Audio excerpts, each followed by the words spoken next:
నంద్యాల ఆర్ఎండ్బి అతిథి గృహంలో నిర్వహించిన విలేకరుల సమావేశంలో మంత్రులు MLA BC Janardhan Reddy NMD Farooq మాట్లాడుతూ నంద్యాల శ్రీనివాస నగర్ సెంటర్లోని వైఎస్ రాజశేఖర రెడ్డి విగ్రహం ధ్వంసం ఘటనలో వైఎస్ఆర్సీపీ కార్యకర్తనే అసలు పాత్రధారి అని ఆరోపించారు. తెలుగుదేశం పార్టీ ఎప్పుడూ చిల్లర రాజకీయాలు చేయదని, ప్రజల అభివృద్ధి సంక్షేమమే కూటమి ప్రభుత్వ లక్ష్యమని తెలిపారు.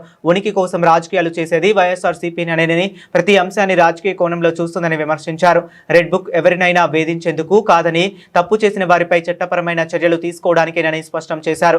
అధికారం కోల్పోయిన వైఎస్ఆర్సీపీ నిరాశలో ఉండి ప్రజలను తప్పుదోవ పట్టించే ప్రయత్నం చేస్తుందని మంత్రులు బీసీ జనార్దన్ రెడ్డి ఫరూక్ పేర్కొన్నారు.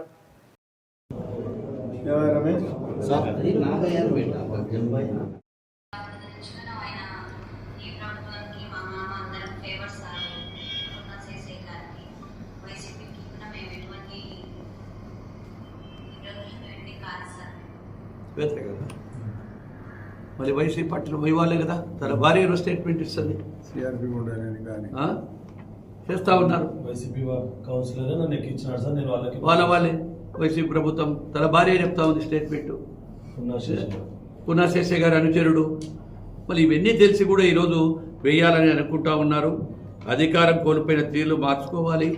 ఈ గొడ్డల పార్టీకి ఒకటే చెప్తా ఉన్నాము, మీరు ఎన్ని డ్రామాలన్నా, కోడికత్తి డ్రామాలు, గొడ్డలి డ్రామాలు, గులకరాయి డ్రామాలు, ఈ డ్రామాలన్నీ కూడా ఎన్ని చేసినా ప్రజలు నమ్మే పరిస్థితిలో లేరు. మీరంతా కూడా ఫ్రస్ట్రేషన్లో ఉన్నారు. ఆ ఫ్రస్ట్రేషన్లో ఏం చేయాలనో, ఏం మాట్లాడాలో కూడా అర్థం కాక కూడా ఒక్కొక్కరు మాట్లాడుతూ ఉన్నారు. ఖచ్చితంగా కూడా దీని మీద విచారణ జరుగుతుంది.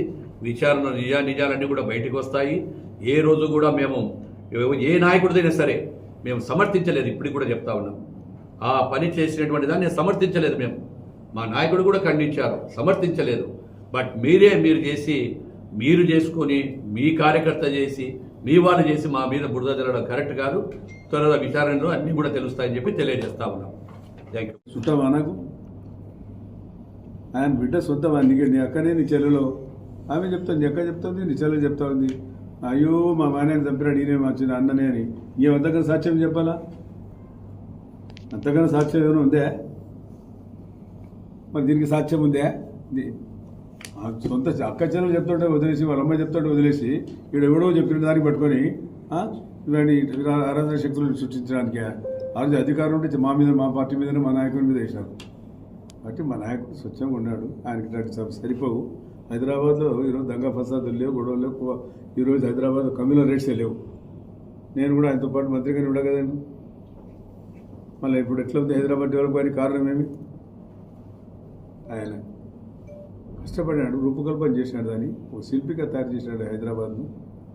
హైదరాబాద్ ఈరోజు డెవలప్ అయిందంటే నాకు తెలుసు, అంత భుజం కలిపి పనిచేసాను ఆయన దగ్గర. నేను ఎటువంటి సాహిత్యం మాకు కూడా ఎందాక తీసుకొని ఏం జరిగింది, ఎందుకు జరిగింది, అది ఎవరు అని మమ్మల్ని సార్ మమ్మల్ని నడిచిండు. ఇప్పుడు మేము సార్ విశ్వోత్సవాదంగా ఎస్పీ గారికి ఇచ్చి న్యాయం చేయి, మనకేం అవసరం లేదు, ఇట్లా ఏదో పని చేసేదానికి మేము లేమిడ చేసే చూడు. ఏదో పని అయినా ముఖ్యమంత్రి అయినా 2వ 3వ రోజే నువ్వు అది ప్రజావేదిక పగలగొడుతుంది. ప్రజావేదిక మాదే, ప్రభుత్వాన్ని. ప్రభుత్వం సొమ్ము ఎవడో పగలగొడతాడే ముఖ్యమంత్రి? కలెక్టర్ సమావేశం పెట్టి, ఎస్పీ సమావేశం పెట్టి మీటింగ్ అయిపోతూ ఉంటే ప్రజావేదిక తీసి పారేసాం. నీ క్యారెక్టర్ ఏమో ప్రజలు తెలుసు. నీ పార్టీ వాళ్ళు తిట్టారన్నా, మీరు రేపు ఎలక్షన్లో గెలిచి రాకపోతే మీ తోలు తీసా అన్నాడు. గ్రామాల్లో ఉంటాయి సమస్యలు, ఉంటాయి, ఎవరో గ్రామాలు ఉంటాయి, ఎట్లు మధ్య జరగాల, ఏమి డిక్టేటర్ అని ఎట్లా చెప్పడానికి. కాబట్టి కొంచెం జాగ్రత్తగా ఉండాలా. మేము తప్పుడు పనులు చేయము. మీరే సృష్టించేది, మీరే చెప్పేది, మీరే చేసేది, మళ్ళీ మా మీద నెప్ప వేసేది. కాబట్టి ఇది మంచి పద్ధతి కాదు. ఇది ప్రశాంతంగా ఉండే ఒక జిల్లా. మా జిల్లాలో కూడా అన్ని ప్రశాంతంగా ఉన్నాయి, మంచి నీళ్ళు వస్తూ ఉంది, ప్రభుత్వం ఇస్తూ ఉంది.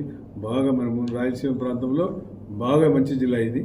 ఈ జిల్లాలో సస్యశ్యామలంగా ఉంది, నీళ్లు బాగున్నాయి. ఈసారి సంవత్సరం అండర్గ్రౌండ్ వాటర్ రీఛార్జ్ చేసి ముఖ్యమంత్రి రాత్రి పగులు రివ్యూ చేసి రీఛార్జ్ చేయండి, భూమి నీళ్ళు ఉండాలా, భూమి నీళ్ళు నిలువుంటేనే మళ్ళీ వేసవికాలంలో నీళ్లు కావాలంటే. ఇప్పుడు నీళ్లు మండపం వచ్చేంతవరకు ఎక్కడ కూడా ఎప్పుడైనా వేసవికాలం పోయింది, ఎక్కడైనా కరెంట్ పోయిందా చెప్పాలి మీరు? ఎక్కడైనా కరెంట్ పోయిందా? 1 నిమిషం 10 నిమిషాలు ఎక్కడ కరెంట్ పోలే. కరెంట్ పోతానే మాకు ఫోన్ చేస్తా ఉన్నాం కరెంట్ పోయిందని. అలాంటి సమస్య రాలే మనకు. కాబట్టి ఆ రకంగా రాత్రి పగలు కరెంట్ ఎక్కడ ఉంది, ఎట్లా పోతుంది, ఏం కదా ఆన్లైన్లో అన్నీ చూస్తూ ఉంటారు మా ముఖ్యమంత్రి గారు. అక్కడే కష్టపడి ఆయన మీరు కావాల్సిన బ్లేమ్ వేసేది. అది పద్ధతి కాదు. అది కాక ప్రశాంతంగా ఉండే మమ్మల్ని నంద్యాల నాది.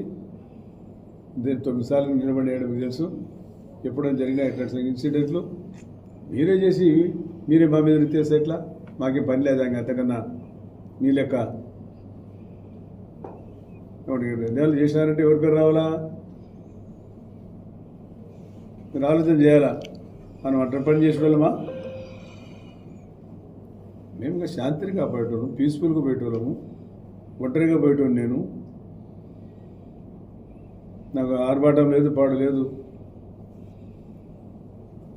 కాబట్టి ఇవన్నీ ఎలక్షన్లు దృష్టిలో పెట్టుకొని ఏదో ఒకటి చేయాలా, ఏదో తెలుగుదేశం మీద, చంద్రబాబు మీద, లోకేష్ బాబు మీద వేయాలని డిఎస్సీ చేస్తే పిల్లలు వచ్చినారు. పిల్లలు మీరు వచ్చినారు లేదో 8 సంవత్సరాల పిల్లలు పెంచుకుంటూ తల్లులు పాపం చదువుకొని ఉద్యోగాలు సంపాదించారు. ఆ అవకాశం కలిగించాడు లోకేష్ బాబు. ఆయన అది రాకుండా కోర్టు పోయినాడు. కోర్టు అన్ని జాబ్ ఇవ్వాలని చెప్పిన తర్వాత కోర్టు అడ్డంకులు తొలగిన తర్వాత ఆయన ఇంటర్వ్యూ పెట్టాడు. మళ్ళీ ఎప్పుడు ఇస్తామంటున్నాడు. అంతగానే కావాల్సిందేమి, ప్రజలకు కావాల్సిందేమి? అభివృద్ధి, సంక్షేమం.